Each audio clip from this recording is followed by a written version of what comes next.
एतत् कर्मणां वैचित्र्यम् कः नरा अन्यथा कर्तुम शक्नोति। कहते क्या कहें, ये सब कर्मों की विचित्रता है। उन कर्मों की विचित्रता को कह नरः अन्यथा कर्तुम शक्नोति। ऐसा कौन पुरुष है जो उन कर्मों की शक्ति को बदल दे। तेषां ही सर्वम अन्यत् वलाधरम। कहते उन कर्मों की शक्ति सबसे ज्यादा बलवान है। दुनिया पलट सकती है, लेकिन कर्मों की विचित्रता को कोई पलट नहीं सकता। कब करोड़पति रोडपति हो जाए और कब भिखारी राजा बन जाए, कुछ कहा नहीं जा सकता। एक कर्मों की बड़ी विचित्रता है। लेकिन ये विचार व्यक्ति को तब आता है जब उसके ऊपर विपत्ति आती है। इंद्र को ये विचार तब आ रहे हैं जब घनघोर अपमान सहन कर लिया रावण के द्वारा। तब ये बात समझ में आ रही है, काश उस समय विनम्रता का व्यवहार किया होता तो ये आज अपमान नहीं सहन करना पड़ता।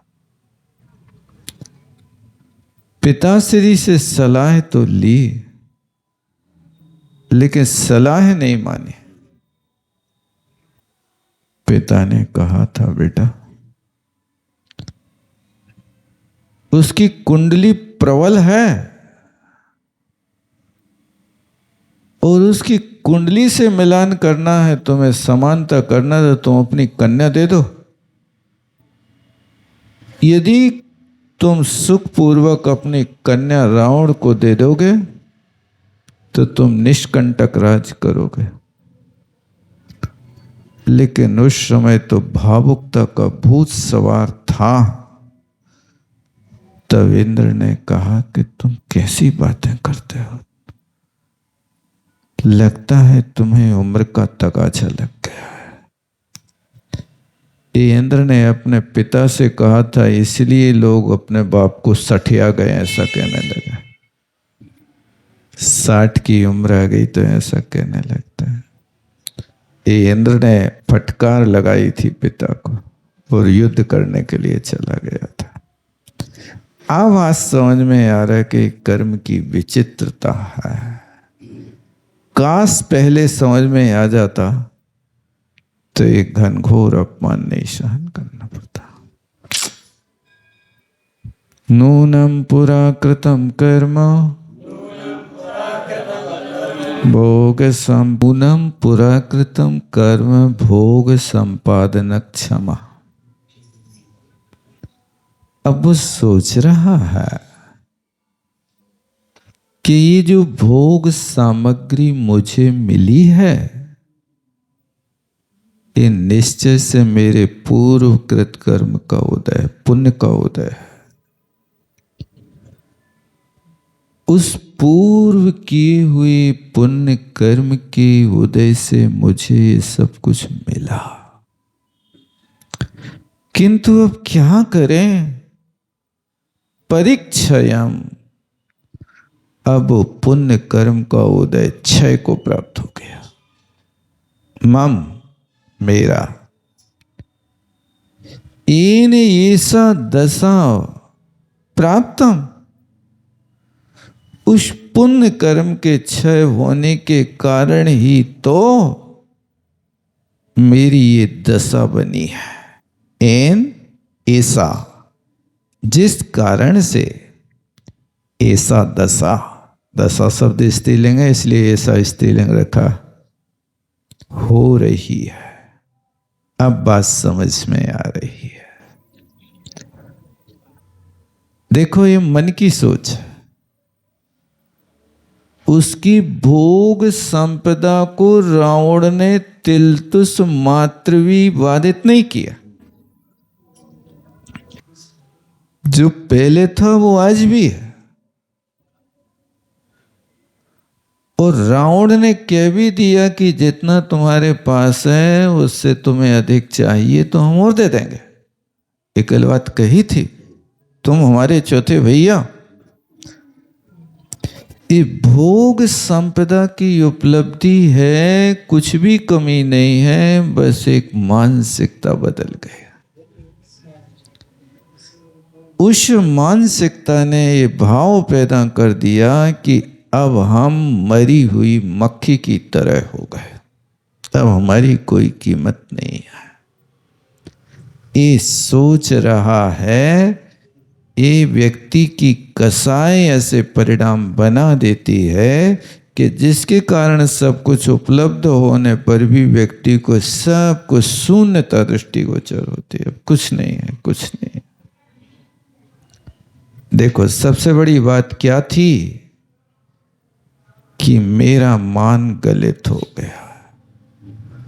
वो मान कसाई यदि बनी रहे तो लोक में कीर्ति बनी रहे, और मान गल गया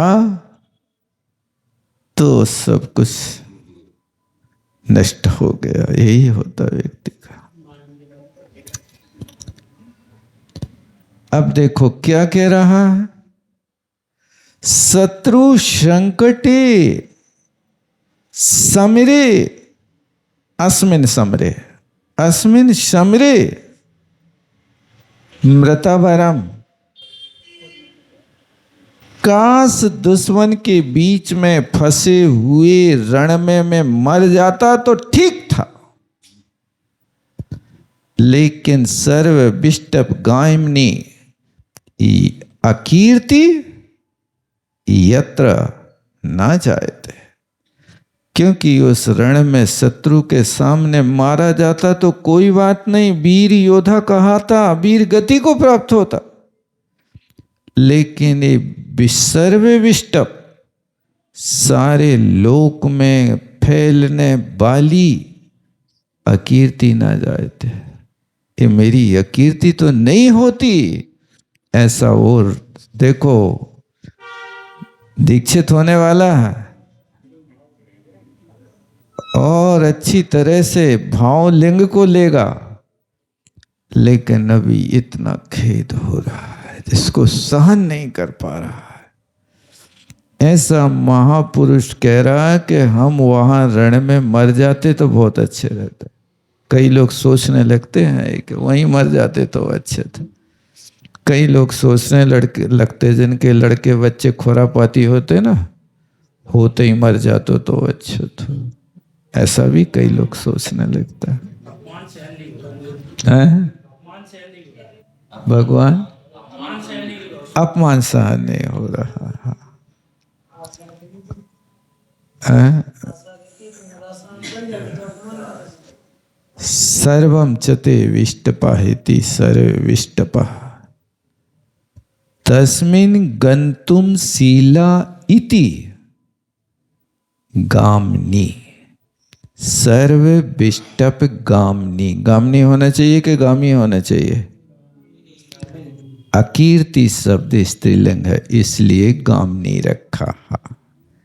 अकीर्ति है ना, संधि विच्छेद करना ना, अकीर्ति सर्व विष्टप गामनी जायते।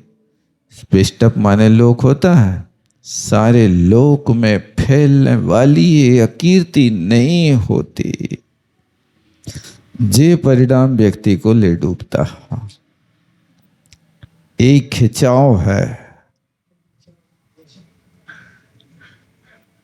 बाकी रावण ने तो पकड़ करके कपड़ा में बांध के ले गया था।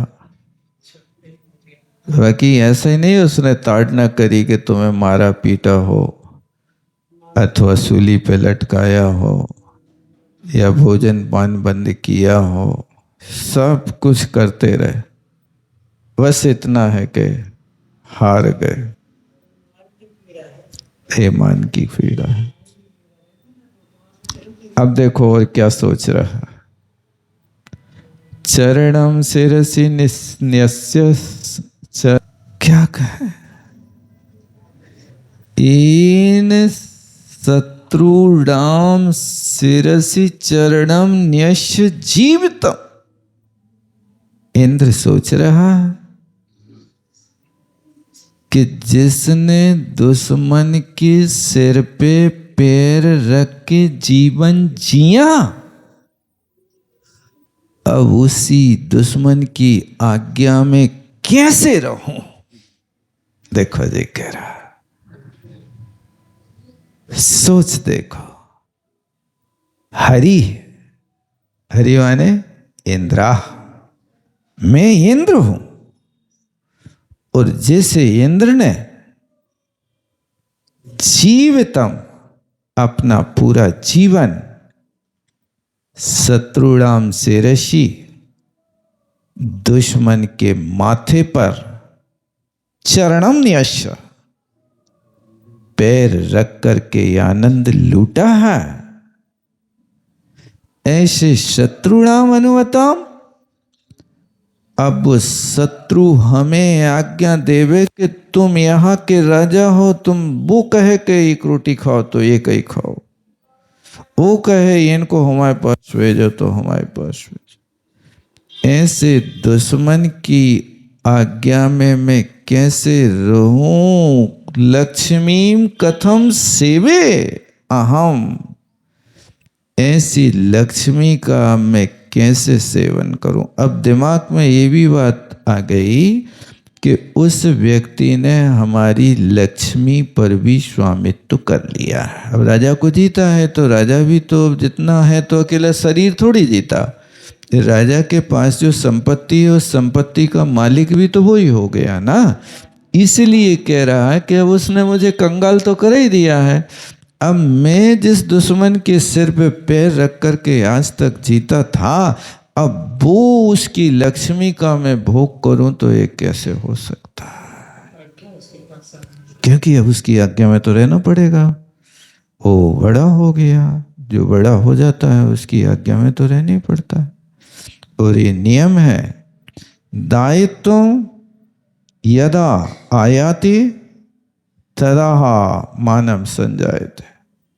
जब किसी व्यक्ति के सिर पे दायित्व तो आ जाता है तो अहंकार की पुट बढ़ जाती, फिर उसमें वो अहंकार को लेकर के काम करने लगता है। देखते थे स्कूल में किसी बच्चे को मॉनिटर बना दिया, अब वो किसी भी लड़के से चाहे अमीर का हो चाहे गरीब से हो झाड़ू लगवाने का अधिकार रखता है। अब वो खड़े होकर झाड़ू लेगा, क्यों? अधिकार है हमारे पास। ये लगता था उस समय कि वो एक छोटा सा व्यक्ति और उसने अपनी पार्टी खड़ी कर ली, उसके अगेंस्ट जाते हैं तो 10 लड़के उसका समर्थन करते हैं। अब तो तुम्हें झाड़ू लगाने पड़े, अब तुम बच नहीं सकते, क्या करोगे। ये होता है, वैसे ही दशा यहाँ होती है।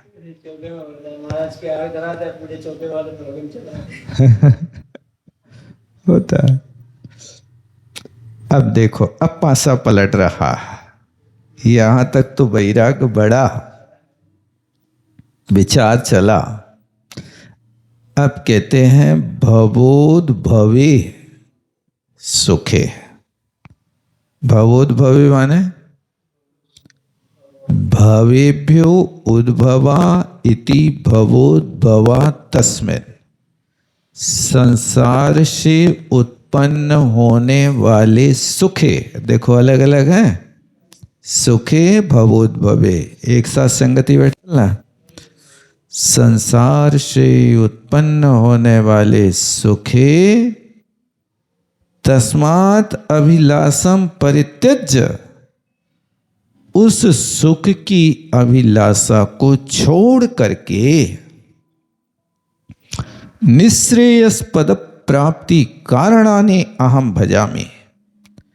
अब मोक्ष की प्राप्ति के जो कारण हैं उन कारणों को अहम भजामि, अब मैं उनकी सेवन करता हूं। अभी तक तो संसार के सुख का सेवन करता रहा, अब मोक्ष सुख, निःश्रेयस माने मोक्ष होता है, तो निःश्रेयस पद प्राप्ति, मोक्ष पद की प्राप्ति के जो कारणानि हेतु हैं, अब मैं उनकी सेवन करता हूं। ये बात कुछ अलग चल रही थी, अब अलग बात आने लगी। सोचता है जिसको भयंकर दुश्मन मान रहा था, अब उसको मित्र मानने लगा। रावणा में महाबंधु आगता, मिला, क्या कहते हैं? अब जब निःश्रेयस पद की मार्ग पर चलने लगा तो ठीक विपरीत वृत्ति हो गई। जिसको जानी दुश्मन मान रहा था, अब उसके विषय में सोचते हैं, ये रावण है ना, ये रावण हमारा दुश्मन नहीं, महाबंधु है। क्यों? शत्रुवेश व्रत महाबंधु आगता, ये तो शत्रु का वेश धारण करके हमारा महाहितैषी आया है। जिस हितैषी ने एन असार सुख आस्वाद आसक्तोस्मि परिबोधता, जिस महापुरुष ने असार, संसार का सुख कैसा है? सारहीन है, ऐसे असार सुख के आस्वाद में आसक्त, लीन, कौन? अहम, मैं, परिबोधिता अस्मि, उस व्यक्ति ने मुझे जागृत किया, जगाया, संबोधन दिया, अन्यथा तो मैं उस जोंक की भांति गाय के थन में लगा था, दूध नहीं सड़ा खून पी रहा था। अब समझ में आ गया, जैसे व्यक्ति का सोच बदलता है वैसे ही पुण्य कर्म के आश्रव की प्रक्रिया चालू हो जाती है, और विपरीत वृत्ति होती है तो पाप कर्म का आश्रव होता है। अभी तक इसके पहले जितना सोच चल रहा था वो पाप आश्रव करा रहा था, अब भाव बदल गया, अब सही सोच आने लगी। उसी दुश्मन में अभी दोष दिखाई देते थे, अब गुण दिखाई दे रहे हैं। परिबोधिता, जगाया है, अपमान नहीं किया है, अभी अपमान किया था, अब जगाया है। बस विचार इंद्र का चल रहा था अत्रांतरे, इसी विचार के बीचों बीच निर्वाण संगमा मुनि नामना प्राप्तो, इंद्र के सामने से निर्वाण संगम नाम के मुनि महाराज पधारे। जो वे मुनि महाराज कैसे थे? गुणवास साम, जिनने गुणों का ही वस्त्र ओढ़ रखा था, गुणालय थे। योग स्थानानि क्वापि बहरन, वे भी किसी योग स्थान पर विहार करते हुए जा रहे थे और रास्ते में रत्नपुर मिल गया। अब वहां पर भी मुनि महाराज का क्या होता है सो देखते हैं। सत तस्य तस्य कस्य निर्माण संगमस्य मुनि। उन निर्वाण संगम मुनि महाराज की ब्रजता सहसा गति। ब्रजता माने चलते हुए उन मुनि महाराज की सहसा गति स्तंभम उपागता। अचानक उनकी गति रुक गई। अब चलते चलते मुनि महाराज रुक जाए, रावण का विमान तो रुक सकता है, मुनि महाराज का विमान क्यों रुका? कैलाश पर्वत से जब निकले थे तब तो निकले। वहां चैत्यालय था, यहां निकट भव्य है जो मोक्ष मार्गी होने वाला है। ऐसा वहां पर उस इंद्र के वैराग्य ने मुनि महाराज की गति को रोक दिया। वाह! स्तंभम कील जैसी हो गई। तथा प्रणिधाय मुनि महाराज ने सोचा क्या है? चक्षु अधो जैसी उनकी आंखें नीचे की ओर गईं, सो असौ चैत्यम ऐक्षत। उन मुनि महाराज को एक जिन बिंब का दर्शन हुआ। ऐक्षत, ऐक्षत माने देखना, एक वीक्षण धातु से बना है। अब जैसे ही दिखा वो प्रत्यक्ष ज्ञान संपन्न।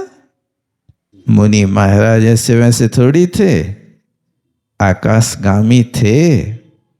तो बुद्धि रिद्धिधारी मुनि महाराज प्रत्यक्ष ज्ञान भी आ गया। प्रत्यक्ष ज्ञान माने अवधि ज्ञान, मना परे ज्ञान के धारी थे। उस प्रत्यक्ष ज्ञान से संपन्न जिन पुंगवम, अच्छा यहाँ जिनालय है, जिन भगवान विराजमान है, सुबंधितुम, उन जिन बिंब की वंदना करने के लिए नवसा शीघ्रम अवतीर्णा महायति। वे रिद्धिधारी महामुनि महाराज नवसा गगनात, उस आकाश से शीघ्रम बहुत जल्दी नीचे आ गए। अवतीर्णा, ये ब्रजता शब्द सत्री प्रत्यांत है, षष्ठी का एक वचन। ब्रजतस तस्य, जाते हुई उन मुनि महाराज के। संतोषेण च सक्रीड़ा, सक्रीड़ा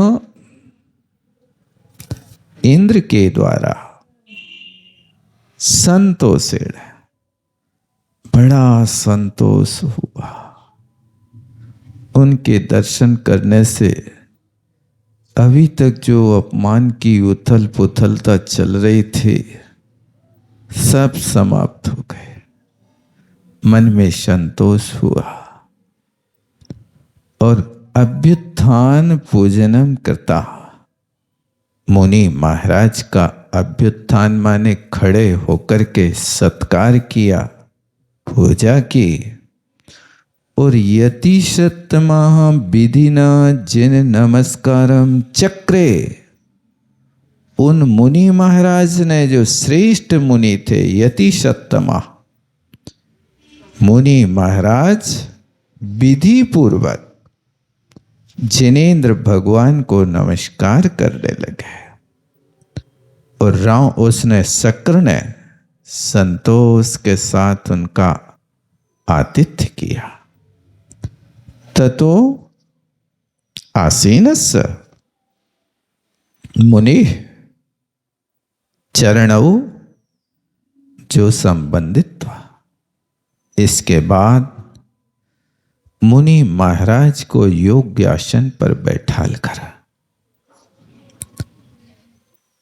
शक्र ने मुनि महाराज के चरणों माने चरणों की जो सम माने प्रीति पूर्वक जुस प्रीति सेवनियो, इसी से बनता जो सीता।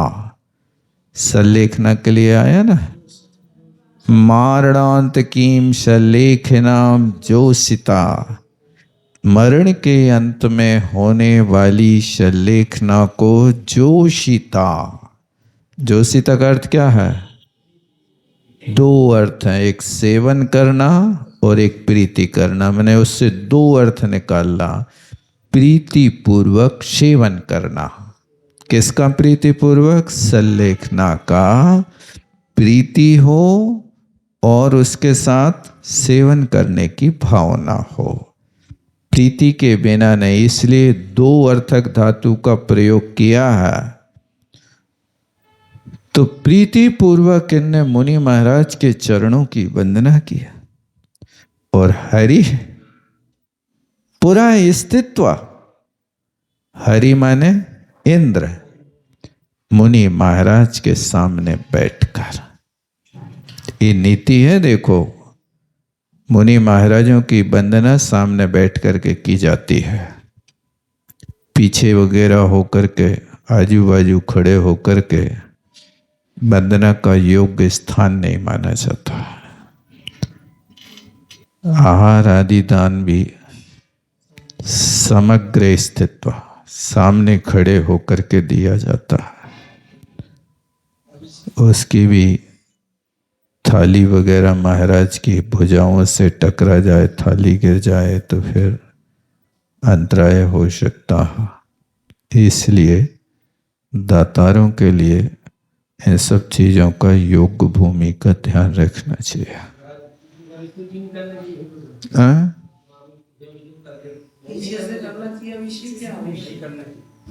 पीछे खड़े होकर के ऊर्जा नहीं मिलती है। कौन बाहुबली? काहे को पीछे होता है?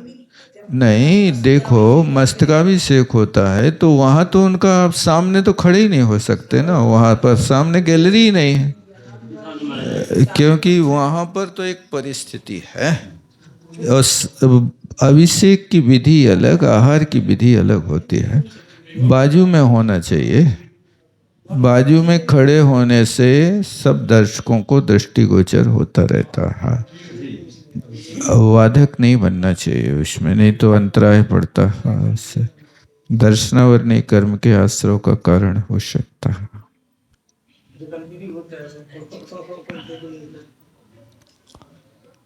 हाँ, क्या कहते हैं?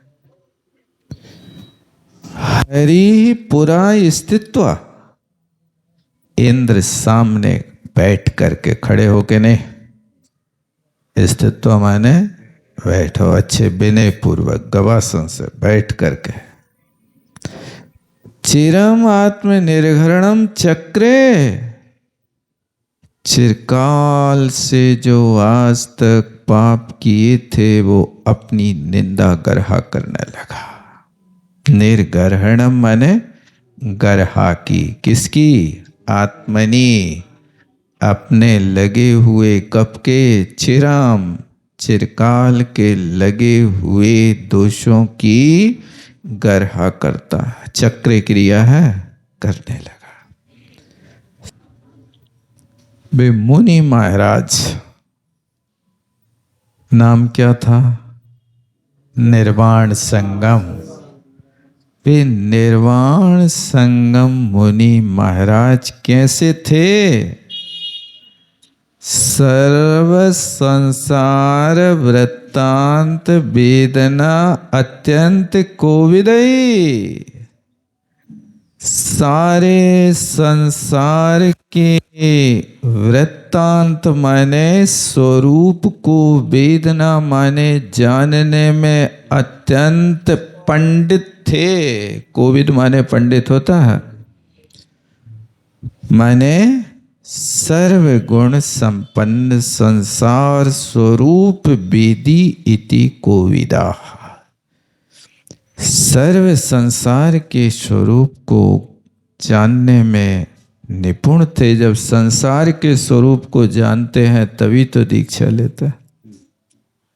संसार महादुख सागर भरम तोर न आवे। ऐसे मुनि महाराज ने परमयी वाक्य बात प्यारे अमृतमयी वचनों से परिशांत्वनम आहृता। अब इंद्र तो बेचारा विपत्ति का मारा था और अपनी निंदा गर्हा कर रहा, तो उस घबराए हुए व्यक्ति के लिए मुनि महाराज ने सांत्वना दी और सांत्वना दे करके उसके दिल पे राज कर लिया। आहृता माने उसके मन को हर लिया। अपृच्छस जब महाराज के ऐसे मिष्ट वाक्यों को सुन करके सांत्वना पा करके सा का सक्रा वह इंद्र आत्मना पूर्वम भवम मुनि पुंगवम अपृच्छत। उस इंद्र ने मुनि पुंगव से, उन श्रेष्ठ मुनि राज से अपने पूर्व भवों को पूछ लिया। क्या कारण है कि हमने इतना बड़ा ठाट पाया, लेकिन अब अंत समय में इतना अपमान सहन करना पड़ा। से अपमान होता है तो पूर्व भव के कारण होता है।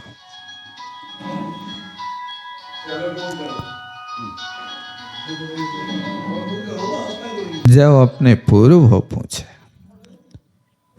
सा चे इति अकथयत तस्मै गुणग्राम विभूषता। ग्राम माने समूह होता है, जो गुणों के समूह से विभूषित ऐसे उन मुनि महाराज ने तस्मयी उस इंद्र के लिए उसके पूर्व भव अकथयत कह दिए, कहे। अब उस इंद्र के पूर्व भव क्या है, इस बात को कहते हैं। अपनी कथा कही जा रही है, अपनी कथा को ही समता से सहन करना, सुनना, अन्यथा भड़क जाते लोग। अग्निभूति वायुभूति के लिए जब मुनि महाराज ने कहा कि तुम श्यार थे तो भड़क गया। हम तो विप्र कुल में उत्पन्न हुए, उत्तम कुल के मानव हैं, तुम हमसे श्यार कह रहे।